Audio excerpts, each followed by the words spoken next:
Welcome back. Sports Tonight on Channels Television. We're broadcasting live from our sports center in Lagos, Nigeria. The election into the board of the National Sports Federation has been giving us a lot of talking points. Today, in Abuja, the inauguration was done, but not 31 sports federations this time. It was 29 federations that got inaugurated. And you listen to the Minister for Youth and Sports there, just before we went on that break, Barrister Solomon Dalong. Pictures from Abuja right there. And he was going tough. He says, look, this time around, it won't be business as usual. We want federations to have their constitution. We want them to take this sports thing as serious business. But again, yesterday we listened to a board member from the Weightlifting Federation that was questioning the entire process that went down in weightlifting. Gymnastics also has a lot of issues. Our first elections were done, and then the appeals committee says, look, elections should be done again.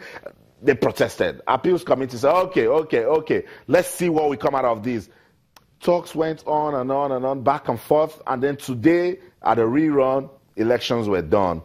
Prince Kelvin Ezioge was announced winner. Later on, we were told that his election has been nullified. So no inauguration for gymnastics and taekwondo today. Also on the show last night, we read out the reports from the Harmonization Committee. The chairman of that committee is the Minister for Youth and Sports, Solomon Dalong. And there they said that the election into the board of taekwondo was upheld. So it means Margaret Binga is president. Today, there was another story that election should be done into the board for taekwondo. So all of these talking points, particularly with gymnastics, what's the problem? What's the issue? Well, before today, we caught up with the president-elect of the Gymnastics Federation of Nigeria, Kelvin Ezioge. Let's listen to what he had to say about the process, and then we'll come back. We'll go to Abuja, where also a lot of talking points coming out of the Nigeria Rugby Football Federation. Issues. We're about to dissect them tonight on the show. Don't go anywhere. Stay with us. He has been able to resolve it, and we've had a very peaceful election, and all the boards we are all together. The actual problem we had was the Southwest, which was not actually conducted well. That has been resolved today, and Mrs. Moyo has emerged the winner of the Southwest election. So our board is complete now. We are united as one family. All kudos to the minister. I'd like to thank our president, and we look forward to a new future for gymnastics. We're very excited about all what our president has to do for gymnastics as a board. We're very passionate about gymnastics, and we know that the future is going to be bright for us. We'd like to thank the minister and every official in the ministry, and we look forward to the future. And so if everything is fine in the family of gymnastics, we saw Kelvin Ezioge there, we saw the candidate from the Southwest, Mrs. Moyo. So why wasn't the board inaugurated today? Question. Another question. The Nigeria Rugby Football Federation, June the 13th, elections couldn't hold, constitutional problems, we were told. And then the rerun came. We're still having issues. Let's go to our studios in Abuja, where the former president of the Nigeria Rugby Football Federation, From Edward, is standing by to give us a clearer perspective of everything that went down today. Good evening and welcome to Sports Tonight. Okay, election into the board of the Nigeria Rugby Football Federation was done today.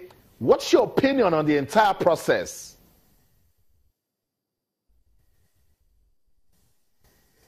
Well, the intention is okay. The minister has done his own bit to try to make sure that sports is democratized. He's gotten a vision.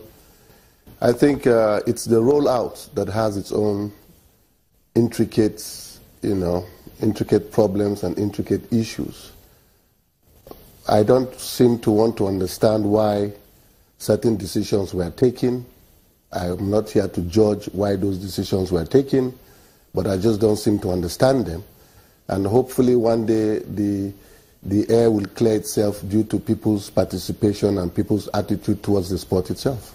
Make us understand why the Rugby Football Federation didn't have election on June the 13th. We only know that it was stemmed constitutional problem. Please shed more light for us.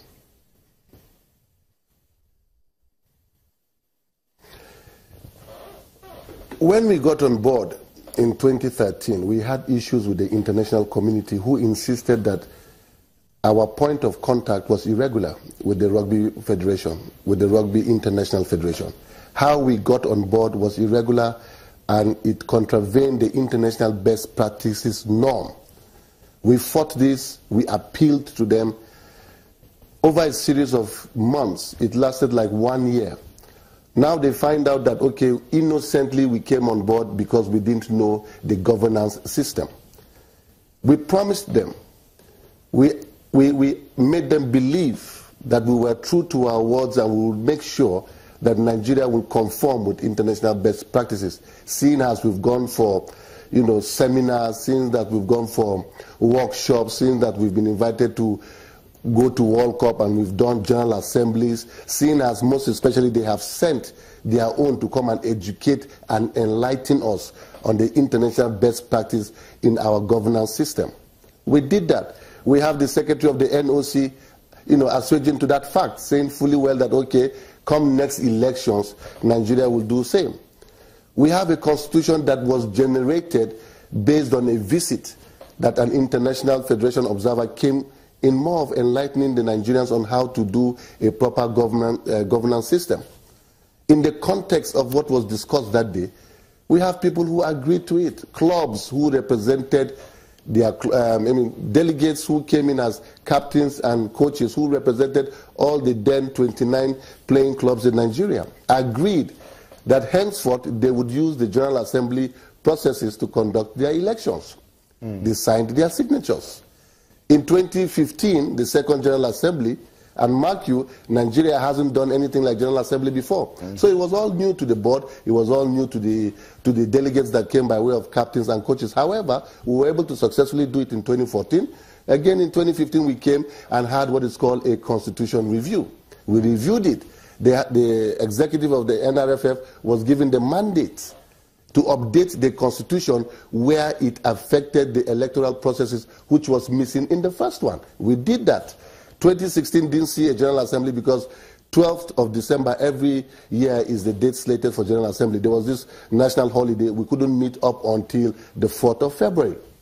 The secretary of the NOC comes and says, armed with the constitution that we had long deposited with the ministry and then the NOC, fine. Your constitution is good because we have seen it. It has been also most especially approved by your Continental Federation, and then you will use it in your forthcoming elections.